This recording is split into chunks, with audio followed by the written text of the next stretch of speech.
Here in DIT, we get a lot of international students, not only from Europe, but mostly outside of Europe. And being here has taught me about the different cultures in South America, Asia, and how we can all come together in just one place, such as Deggendorf.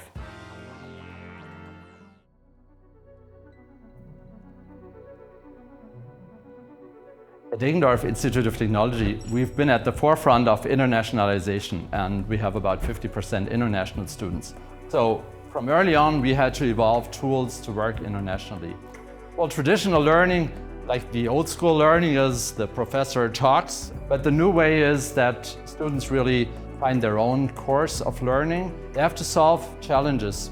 They have to come up with their own method and their own style and their own pace to find the solution. That's what challenge-based learning is about. So the students shall come up with their own solutions, creative and innovative.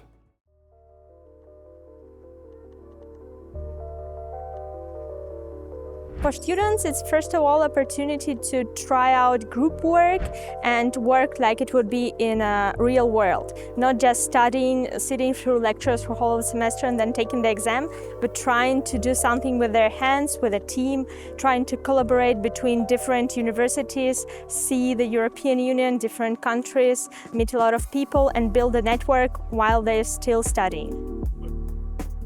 I will give the advice to apply for programs of higher education, PhD programs, or just an exchange semester to came to Deggendorf and see yourself how the challenge-based learning, how lifelong learning works here, and what we are offering as a programs.